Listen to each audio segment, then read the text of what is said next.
Second Chronicles 15.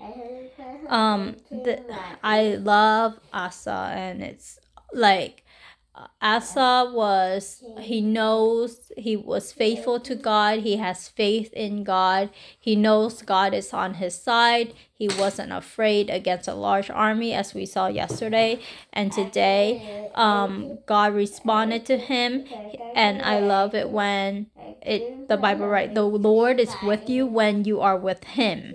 So you need to basically hold God's hand. You need to hold on to God's hand, and he will be there. It depends on you if you're with God or not. So if you are with him, then he is with you. If you seek him, he will be found by you.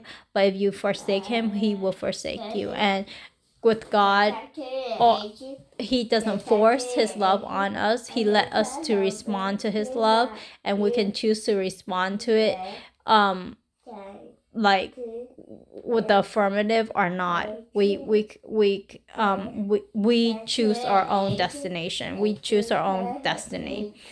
And then it's interesting that starting verse 3, we kind of get a glimpse into how it was back in that period of history. There was a long time that Israel was without the true God.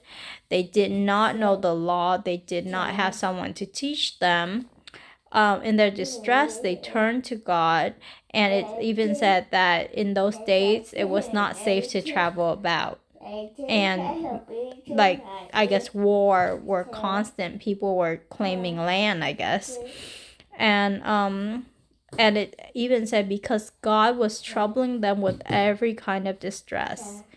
And that's hard to digest. Like, I don't know what that fully mean, but there was trouble is the gist of it. And so when Asa heard the words and the prophecy of Azariah, he took courage, and it's so interesting. It's so nice to be able to hear from God and take courage in it and know that God is with you and he will help you. And so he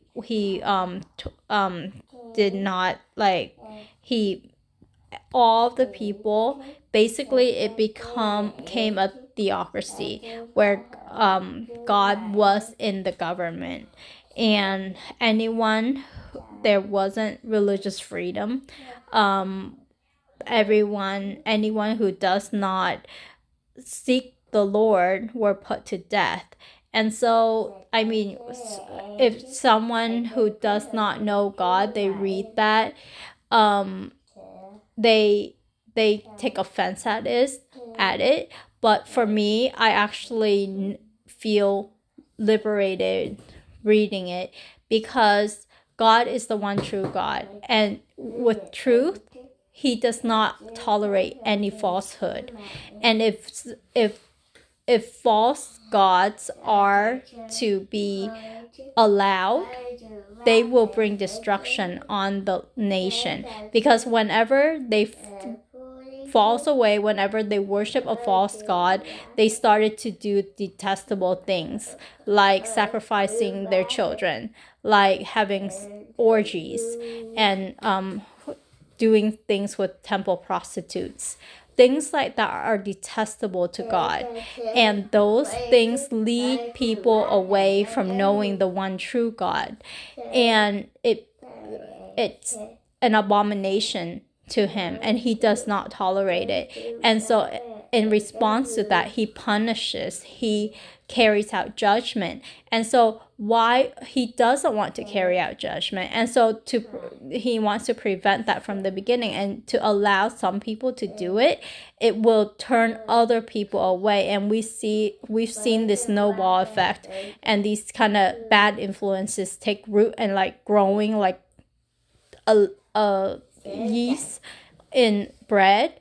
And so God being wanting purity is not something that I detest. It's not something that I take offense to. It's something that makes sense to me. It is consistent with his character and who he says he is. And so And when they sought God eagerly, he was found by them, and the Lord gave them rest on every side. And that's what he wants. He wants us to be subject to ourselves to him, fully committed to him, so that he can bless us. And that is the heart of God. And so King Asa also deposed his grandmother because she was worshiping Asherah. And so he did not hesitate to do something that will bring shame to his family. And the Bible said that Asa's heart was fully committed to the Lord all his life. And it's awesome to read that. And because of his commitment to God, that his reign, there were peace. And so when I read this, it's so liberating and so good. And that I actually I think the Korean, like when it's like something like great, they say asa. And so I think I'm gonna remember that from now on. Asa, the king, is like asa. It's awesome. And because he has that heart, God was able to bless him and do wonders in his life.